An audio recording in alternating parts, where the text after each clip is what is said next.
on his last leg. That is amazing. Over 200,000. I was thinking, gosh, it must be about $250,000 for me, or 300,000 in savings that I probably should have saved, but I blew it on clothes and car payments. But anyway, yeah, we're just so excited to hear. It's such an exciting time for our company. This is so exciting. I'll tell you, I have been in 30 years. I can't even believe it. 10-year anniversary this month as a national sales director.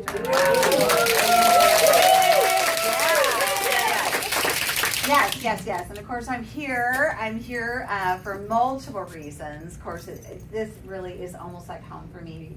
Even though I grew up in Chicago, but it all began here. My life changed forever and ever and ever and ever and ever and ever here in San Diego.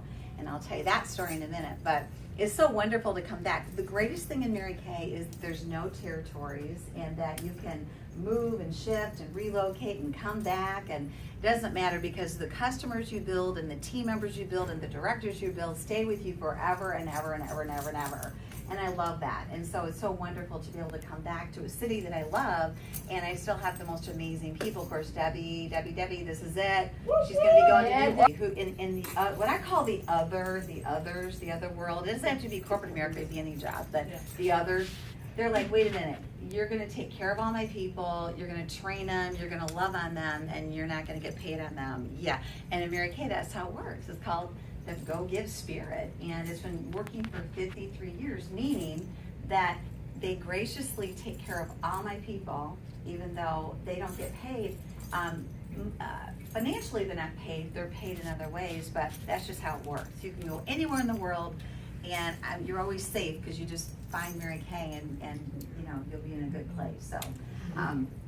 So anyway, so I get the awesome, fantastic, get to tell the story. I get to tell the story, the Mary Kay story, and you know, it does seem like a blur, and I tell you, I was 23 years old when I moved here. So now you're counting and going, I don't feel 23, and I graduated. I have a degree in social work. Who cares about that? But you know, that was like forever ago. I thought I was gonna, you know, be this great therapist. Well, I am still. I'm kidding.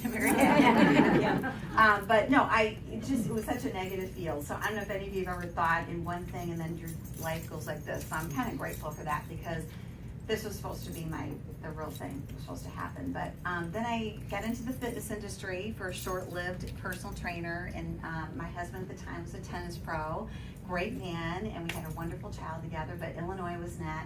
I'm like, is this it? You know, I always reference movies, Dumb and Dumber. We gotta get out of this, Dumb. We gotta go. It flows like honey in that. So we quit our jobs, and we're like, we need to go to San Diego. I'd never even been here. Can you believe I moved here and never ever came here ever? So when I got here, I was like, oh, okay. But my husband used to bring students here for tennis in the summer or whatever. So I said, let's go. So we quit our jobs. We had a 7-month-old baby. Now, does anybody here have a baby? Okay. 7 months old. And I was just having lunch with my son today, and I go, can you even believe it? You know, and anyway, so we literally sold everything. I thought there was a lot to sell, and moved out here. And we drove up the coast, true story, and we're like, well, where are we gonna live? And we hit Del Mar, we're like, then we saw Cardiff by the Sea, and I thought, well, that sounds like a good address. I mean, it was that like shallow, or whatever you want to call it. I didn't know anything. I didn't know good area, bad. I thought it was all the same. I didn't know. And I go, all right, let's go for the address. Yeah, let's find an apartment here. So anyway, it ended up in Encinitas, and so that was our start. And it had a fitness club and a tennis in our little apartment, and that's how we picked it. And so moved out. We had one car. That's a bummer, especially in San Diego. Okay, if you live in a city, but if you don't have a car in San Diego, it's not a good thing. And so I'm giving you the lay of the land, because sometimes when you're approached with opportunities like Mary Kay, you think everything has to be in order. It has to be the right time, and you have to have so much money, and you have to have a good car. You have to have all this stuff together, and it never really happens. There's never the perfect time to really pull the trigger, and sometimes you have to leap, and then that will be there. But most people never take the leap. And the greatest risk in life is never risking at all. Never forget that. That's the greatest risk, is never, ever taking a risk and just saying, let's see what happens. And so I do believe in divine intervention, absolutely. And I was walking La Jolla Cove and I'm like, what am I gonna do? What am I gonna do? I've got the 7-month-old, we have one car. He took it to Rancho Bernardo. He got a teaching job in tennis out there.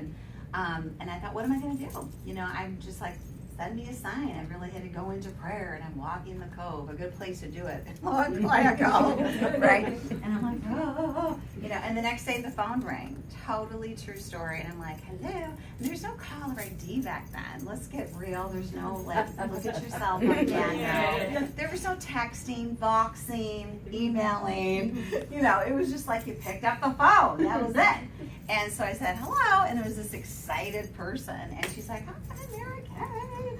I'm like, okay, and she said, well, you were referred to me and having a party in I live here in the apartment complex. I'm like, who referred you to me? She goes, your husband. I'm like, oh, it's so figured. I mean, that men would go, call her. You know, men are so great about that. They're like, well, what's the big deal? Of course, he forgot to tell me she'd be calling. So then I'm like, oh no, it's one of those things. You know what I mean? Like, I'm hungry, I'm trapped, I don't, you know. And of course, social worker goes, okay, you know, of course, I'd say yes. So I went over there, my glory of my warm-up aerobic outfit or whatever. And anyway, loved the product. And I thought, you know, wow, this is fascinating. And she said she was making more money part-time than any full-time job she'd ever had. And she was earning a company car free. Now that caught my attention because, you know, when you don't have wheels, of course, here I am, Snap Central, well, what is it? No job and no car. And I'm like, oh, whatever. You know? And, right? Isn't that hysterical? And so then she said, you know, Forenza or something. I go, okay, whatever. And then I left. I bought a lip gloss and left. True story. Pink Pearl. And I think it's all natural now or something. It's, you know, not much different. But so left the party, thought, okay, whatever. Next day, my phone rang again. And of course, again, no caller to pick it up. And it was an even more off the chart, crazy excited, amazing woman on the phone, Christine Peterson. Oh my! And she was an executive executive director, and she says, "Wow, you were at one of my consultants' parties," and I'm going, yeah, these people really call a lot. I'm really excited. I mean, I really was thinking, they sure are callers, you know. And I said, she goes, I'd like to talk about the opportunity. And I was thinking, did your consultant not tell you I bought a $650 lip gloss? You know, I was thinking this. Yeah. And I said, I don't have a car. I'm brand new to town. I don't know anyone. I don't have a dress. I don't have a job. I had like 8 things. And she goes, great. I'll come over this afternoon. I'll drive you.